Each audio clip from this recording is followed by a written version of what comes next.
There are days that I wake up and feel like I'm still asleep.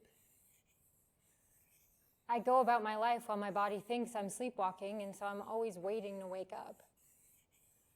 Some part of me knows on these days that I must be awake.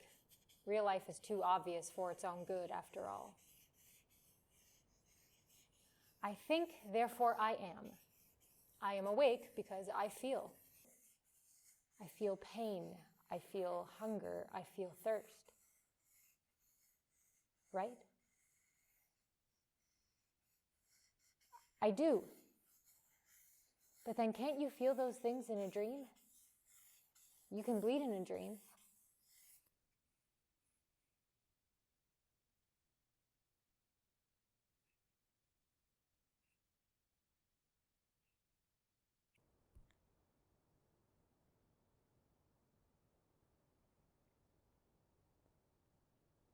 I think it's probably because I have very conscious dreams. I usually know that I'm dreaming. I'll be doing something, anything, and in the back of my head I'll say, oh, this is a dream. I'm dreaming. Christopher Nolan kind of got it right. Sort of. Vaguely. So when I wake up and think that I'm still asleep, that should make sense because I would know, right?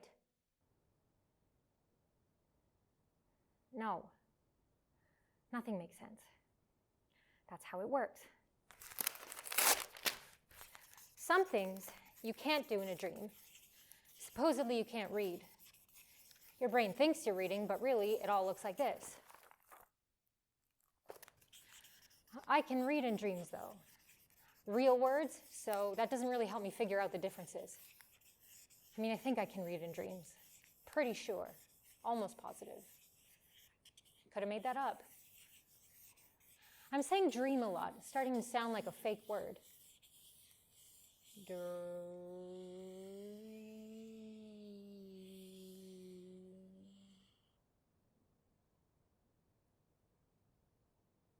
Sounds silly now. I think if you cracked my head open and looked at my brain, it would just be water vapor. Form, but barely substance. Something like that. My theory is that I'm walking the line between conscious and unconscious. Now, my life goes on, that I know for sure, but I've lost so many days. Half of my life is gone. Evaporated. My memories are more dreams than they are reality, and I can't tell the difference.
Stop!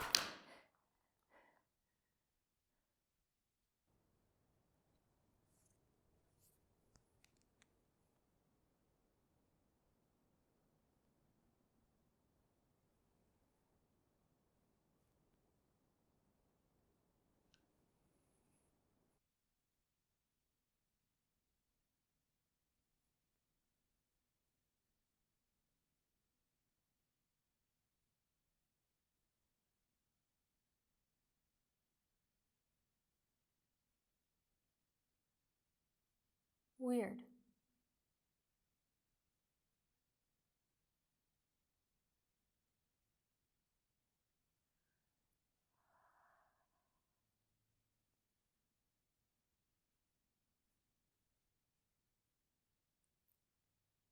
I'm not a very superstitious person.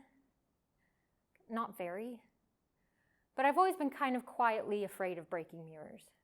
You do that and it's 7 years of bad luck, and I don't need any more bad luck, so I don't even want to chance it. Apparently, you can reverse it by burying every piece, every single one, outside in the moonlight. Very poetic imagery there. Let's say that a person shatters like a mirror does. People can be mirror-like. Is that 7 years of bad luck too? And if it is, would burying all their pieces reverse it in the same way? Heal them maybe? I mean, we're not talking literally here, but could there be something there?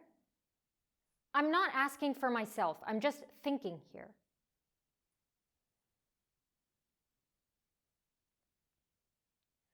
I have this habit of giving myself away to people.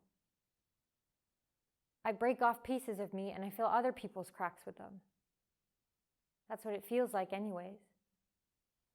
Sometimes at the end of the day, I realize I've given so much away that I don't have anything left. And that is an odd problem to deal with. It's not like I can take those pieces back. That's not the way it goes. There's a lot of love in my veins, and I need others to take it from me. Otherwise, it gets hot and it boils over, and I don't know what to do with it all. Also, I think in this weird, very masochistic way that I like the kind of suffering that comes with being the rock to someone's waves. They crash into me, and I lose a little bit every time I erode. But the relationship between us is strong, and they always come back because I can handle it. Does that make sense?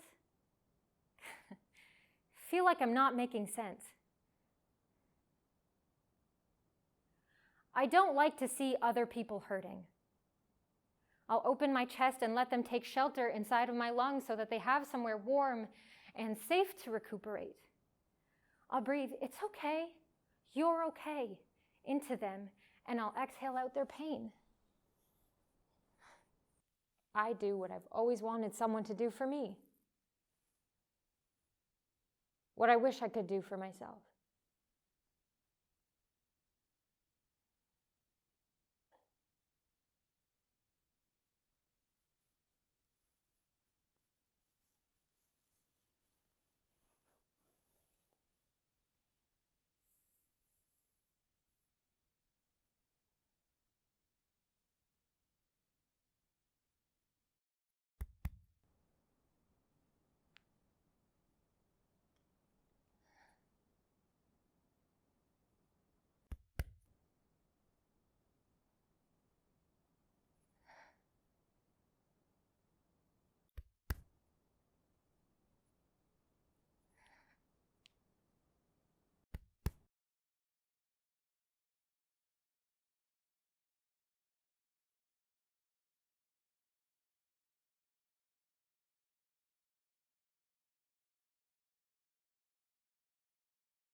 I'm always mid-air. Mid-jump, mid-fall. Take your pick.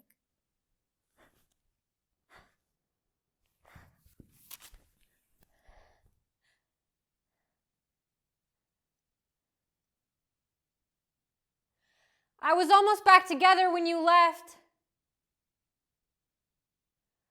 I crazy glued the pieces that matched, patched up the hollow parts that couldn't be filled.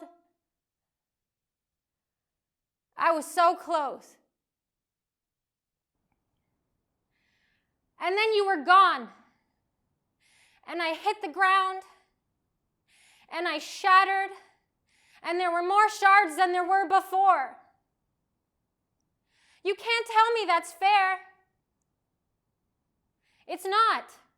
It's not, because it keeps happening. Why does it keep happening?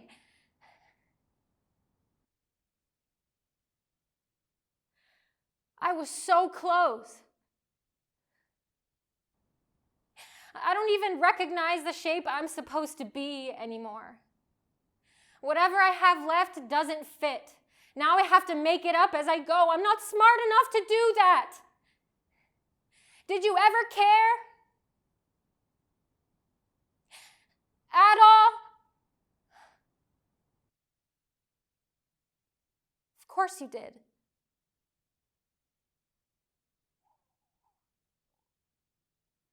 No, you didn't.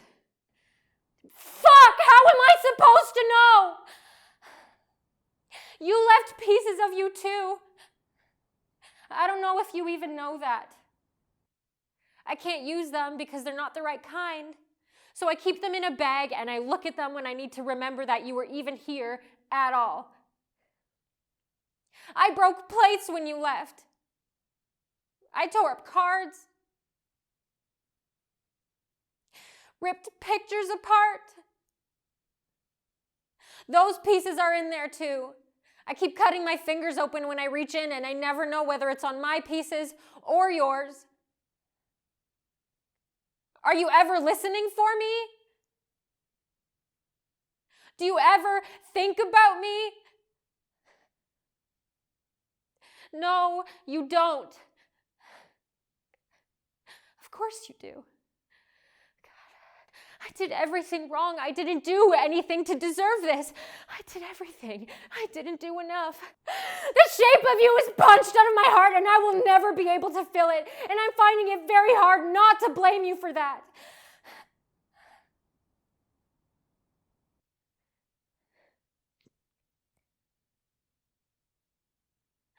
I was so close.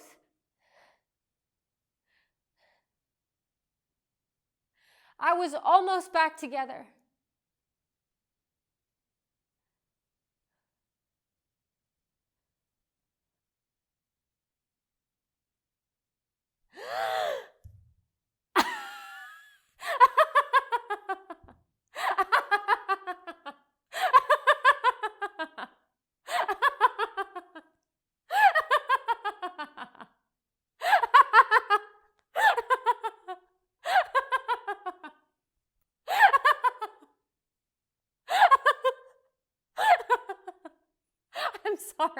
I'm sorry. I'm not laughing at you. It's just, how ridiculous is this? All of this. I've never heard anything so ridiculous in my whole entire life. Maybe not in any of the other lives I've lived before either. This has probably been the best year of my life. Truly. Even though I've been at the bottom of this fucking hole for most of it. There's been more sunshine than I've ever had before, so that counts for something, right? I used to hate being in this hole, but then one day I thought to myself, how completely self-absorbed do I have to be to take this hole for granted? I have all this space to myself, it's cozy down here, comfortable, and it's only dark sometimes. People have it so much worse than I do. So much worse.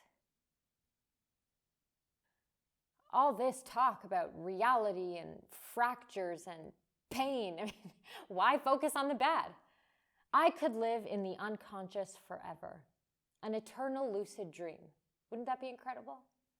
I could do whatever I wanted, no limits, no one but me to say so, and if I'm alone, I just dream that I'm not.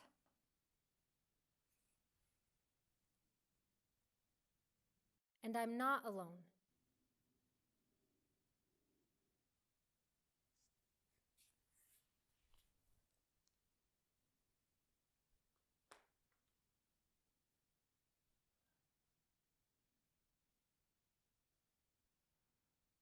She, beautiful and ugly, kind and cruel, alive and not alive.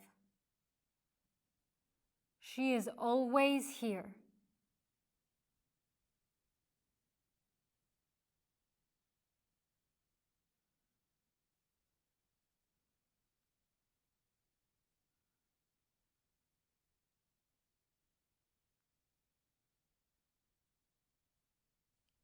Let me out. Let me out. Let me out. Let me out. Let me out. Let me out. Let. You leave me alone. Just leave me alone.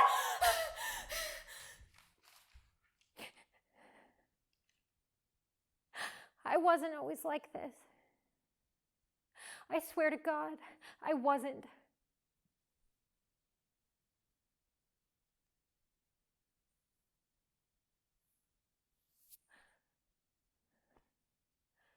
I was whole once. Everybody always is at first. It's just hard to believe that someone like me ever was, I guess. I know.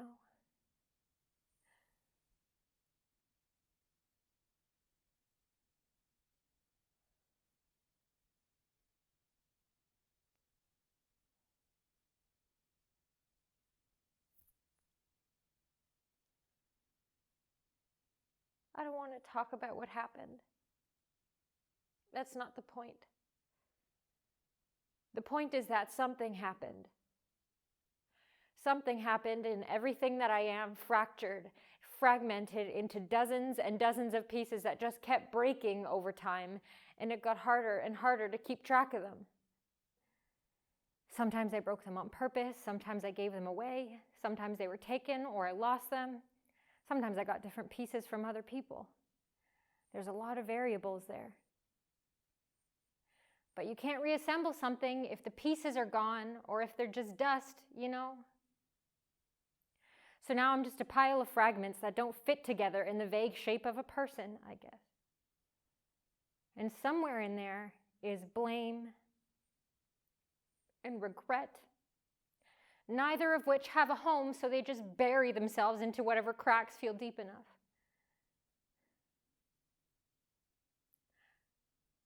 I keep pretending to be someone I'm not, something I'm not. But I don't know who or what I actually am, so. Now you see why it's so easy for reality to exist in the wrong way for me. Because I'm not entirely sure that I'm real either.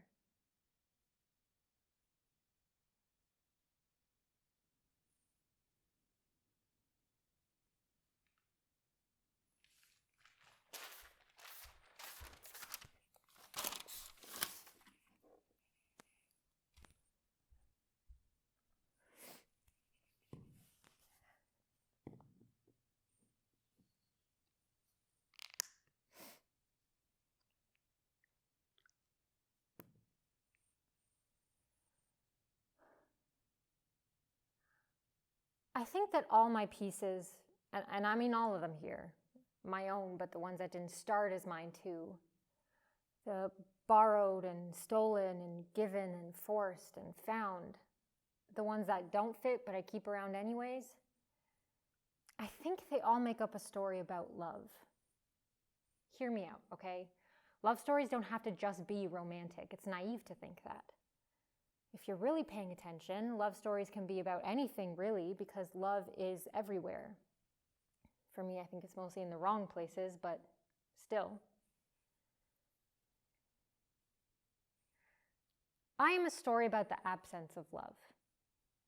Misplaced and displaced love, violent love, love that doesn't know how to be love. Love without a voice and love that's too loud. Forgotten love. An imposter that looks like love, maybe. There's good love somewhere too, don't worry.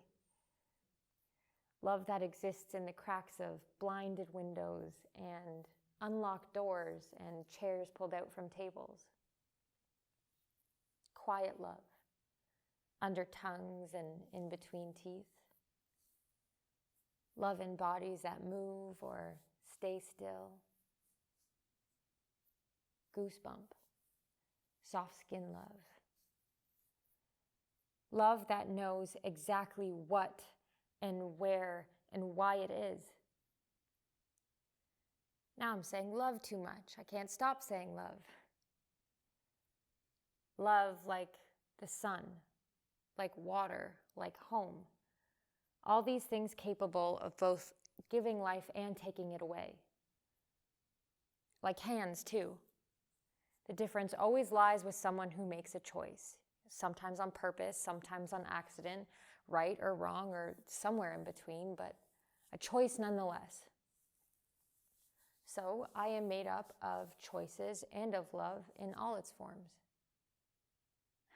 Even my empty insides have something to do with love. I don't really know what to do with this knowledge. Just kind of know it. Like the sun, like water, like home, like hands. It's half comforting and half terrible. Maybe mostly terrible at times because none of it has anywhere to go outside of me, especially now. And it's a lot to hold. It's a lot to be.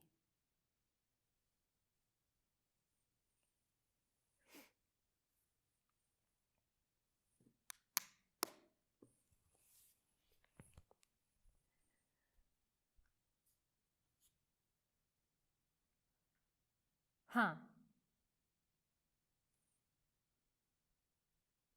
can't tell if that helped or not. This is different now. You can feel it, right? The air has changed. It's nothing special. Don't worry about it.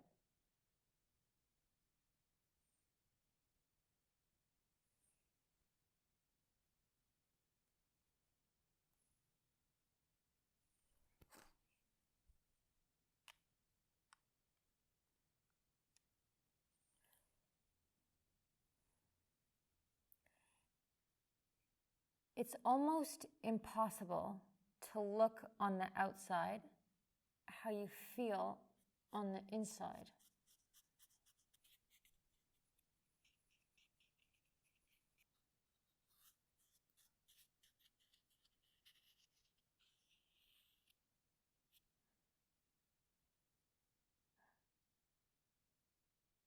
That helped a little.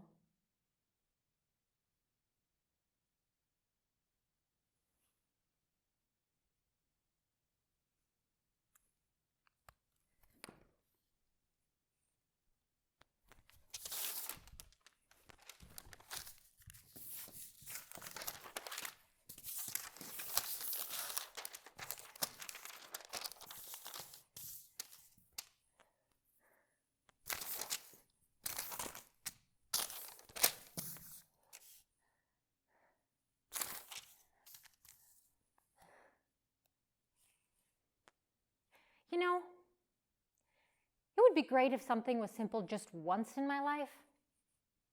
I would love that.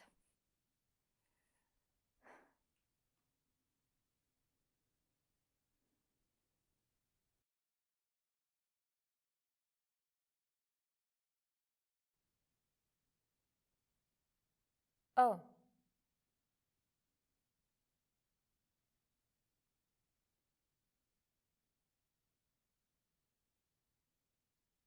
Okay.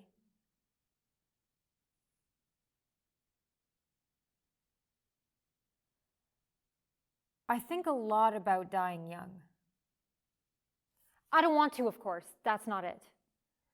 Mostly I think about if people would really mourn me, which I guess is a normal question to have. I think about whether there's an afterlife and I pretend that I'm not terrified that there isn't one. I think about how I want to be buried.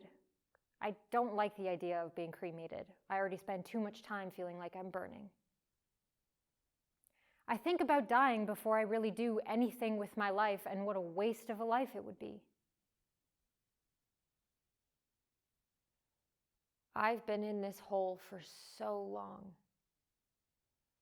I stopped trying to keep track of time a while ago. It was too hard. If I died here, it would be pathetic and sad and much too predictable. I'm scared of dying. I am. I don't want to die. Death is the scariest thing on the planet, and if I could live forever, I would. Sometimes the hole makes me forget that, though. It has a quiet way of doing that. It gets dark and cold and lonely, and the bad things I don't want to think about are tattooed on my eyelids so I don't sleep, and all I want to do is rest. And I forget that I'm so afraid.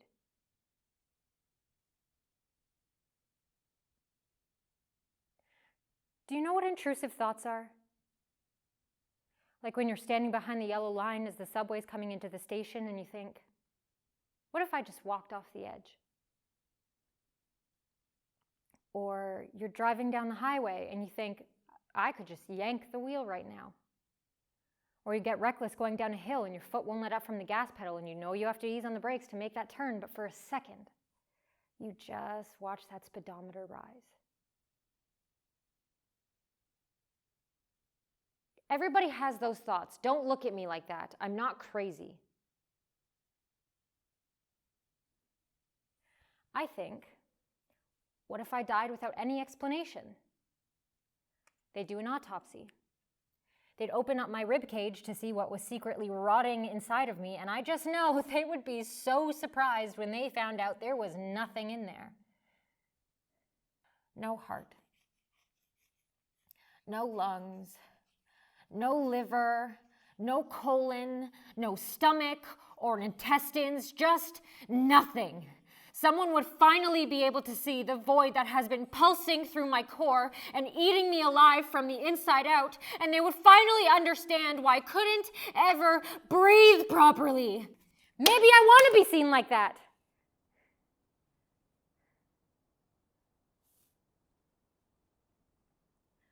But I'm not going to die so I can be, because the void will still be there. I have a feeling that whatever is actually going to fill it is outside of this hole. I'm meaning to write a bucket list. Maybe that'll help me find out.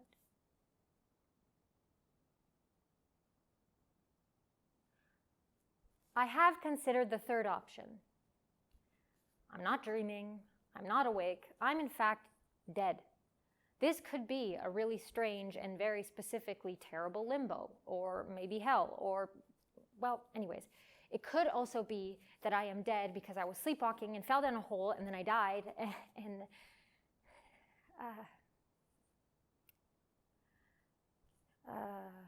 where was I going with this? Yeah, I fell down a hole and I died, and now I'm haunting the hole because my soul or whatever doesn't understand what happened. Okay. I know it's a stupid theory because obviously thinking about it would mean I understand what happened, and also I don't sleepwalk.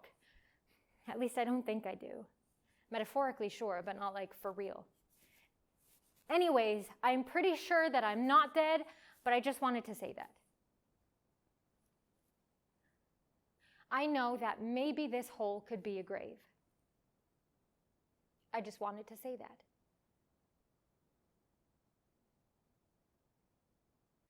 Will you do me a favor if somehow I am, though? Will you remember me?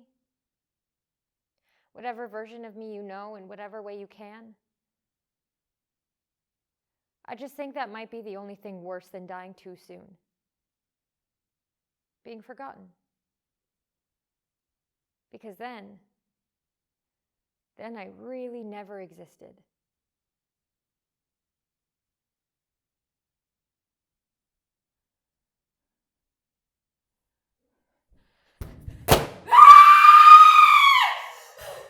Let me out. Let me out. Take it back. This isn't fair. Let me out and take it back. I don't want it anymore. I don't want it anymore.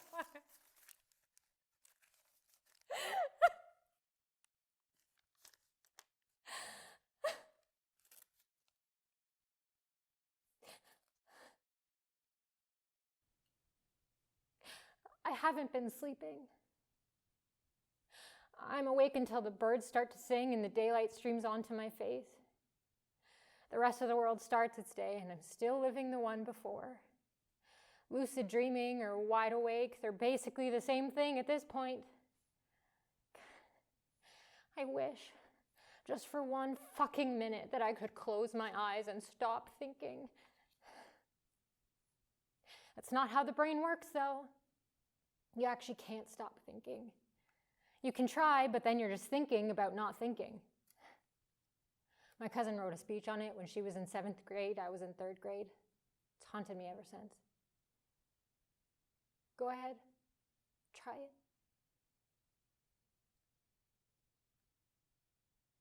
See?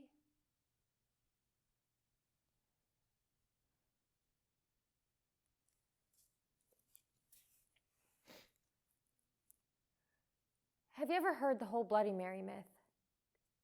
Say her name to a mirror and she'll tell you the future or steal your soul or kill you. The story kind of differs depending on who tells it. These days, it rarely has to do with the real Bloody Mary at all. A queen's reputation for monstrosity, manipulated and exaggerated as centuries pass, eventually transformed into something only monster masking as woman. Or girl. Monster wearing girl suit. Demon performing woman. I used to be sort of obsessed with her. More the legend than the real Mary, but eventually they're one and the same. Couldn't tell you how many times I turned off all the lights in my bathroom, put out a little electric tea light because I wasn't allowed to light candles on my own, and chanted her name 13 times over. Wondered if this time I'd look and see a face that I knew for sure wasn't my own. I wasn't ever scared of her, the idea of her. I don't know why. There was another Mary around the same time, Queen of Scots. Often they're mistaken as the same person, but they're not. I read about her while swallowing down all this other information about Bloody Mary and eventually started paying more attention to her instead. I feel something for her. Not sympathy. I do my best not to sympathize with long-dead imperialists. Some version of empathy, maybe. Maybe I connected somewhere along the line to this woman who never had real autonomy, who was the painted portrait of an antagonist who did her best to choose her own life anyway, who looked at her executioners and said, "I forgive you with all my heart, for now I hope you make end to all my troubles." And no one can decide who she really was at her core. If you take all the popular historians' conclusions into account, Mary, Queen of Scots, was guilty. She was innocent. She was evil. She was a pawn. She was ruthless villain or courageous martyr or a bit of both or neither. We'll never know for sure. Anyways, Mary, Queen of Scots is long dead, and she is not the one whose most widely reaching legacy is a melodramatic horror story kids pass around in excited, terrified whispers. I started a rumor in 2nd grade that Bloody Mary haunted the girls' bathroom, just to see what would happen, see how the other girls felt about her. They were scared. And I still wasn't. I'm still not. If Bloody Mary showed up in this mirror in her worst form, she wouldn't be the scariest thing in the room. She just wouldn't be. So she doesn't scare me.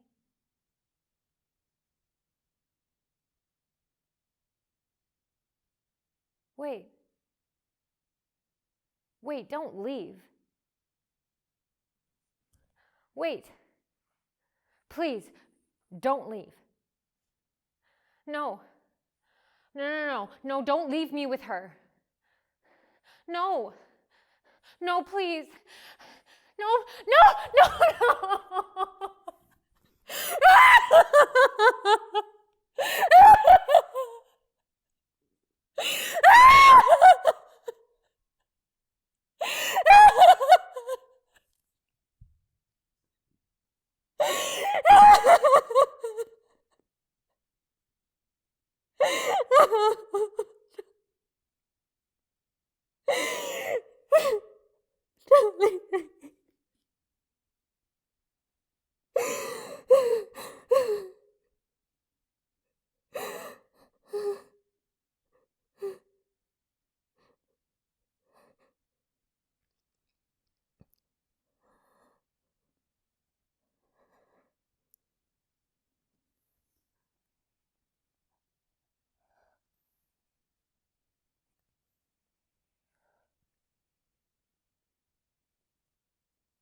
I am dreaming. This whole thing is a dream. I'm sure about it this time. You know how? In dreams, you never know how you got to where you are now. You're just kind of there and you don't think about it because there's other stuff going on. I don't remember ever getting down here. So now I just have to wake up.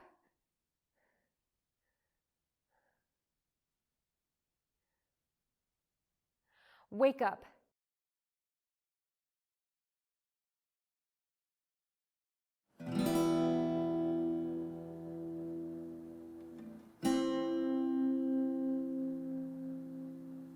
I was planted in the dark, was watered by the rain, sloughing off from the bark of my neighbors.